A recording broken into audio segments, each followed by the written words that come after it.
இத்தேவை. இது தேவையற்றது. ஆன்மீகத்தில் இது மிகவும் பொருந்தும். மனதில் குடிகொண்டிருக்கும் துன்ப துயரங்களைச் சரி செய்ய வேண்டும் என்று நீங்கள் நினைக்கின்றீர்களா? அப்படியானால் முதலில் அவைகளை உங்கள் தலையில் இருந்து இறக்கி கீழே வையுங்கள் போதும். அவற்றைக் கீழே வைத்துவிட்டால் எல்லாம் சரியாகிவிடுமா என்று நீங்கள் கேட்பது புரிகிறது. பெரும்பாலும் துன்பம் என்பதே அதை நீங்கள் தூக்கித் தலையில் வைத்திருப்பதால்தான் வருகிறது என்பதுதான் உண்மை. வாழ்க்கை பயணம் இனிமையாக அமைய மனதில் உள்ள சுமைகளைக் குறைத்துக் கொண்டால் மகிழ்ச்சி கூடும். துறவிகள் இருவர் தொடர்ந்து பெய்த மழையினால் ஒரு குடிசையின் கீழ் வெகுநேரமாக நின்று கொண்டிருந்தனர்.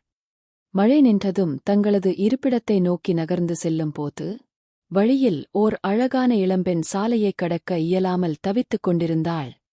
இதைக் கண்ட துறவிகளில் இளம்துறவி ஒருவர், "என்னவாயிற்று பெண்ணே, ஏதேனும் உதவி தேவையா?" என்று கேட்டார். பதிலுக்கு அந்தப் பெண், "நான் எனது தோழியின் திருமணத்துக்குச் செல்கின்றேன். ஆனால் இந்தச் சாலை முழுவதும் சேரும் சகதியுமாக உள்ளது. நடந்து சென்றால் உறுதியாக என் அழகிய பட்டாடை பாழாகிவிடும்" என்று கூறி வருந்தினாள். "கவலை கொள்ளாதே பெண்ணே, என் தோள்களின் மீது ஏறிக்கொள். நீ சேர வேண்டிய இடத்தில் உன்னை சேர்த்து விடுகின்றேன்" என்று கூறிவிட்டு அவளுக்கு உதவி புரிந்தார். திரும்பி வரும் வழியில் தன்னுடன் இருக்கும் மற்றொரு மூத்த துறவி சற்றுக் கோபமாக இருப்பது போல அவருக்குத் தோன்றியது. "ஏன் என் மீது கோபமாக உள்ளீர்கள்?" என்று கேட்க, அதற்கு அவர், "நாம் ஒரு துறவி என்பதை மறந்துவிட்டு அந்தப் பெண்ணை எப்படி நீங்கள் தொட்டுத் தூக்கலாம்? இது தவறானது என்று உங்களுக்குத் தோன்றவில்லையா?" என்றார்.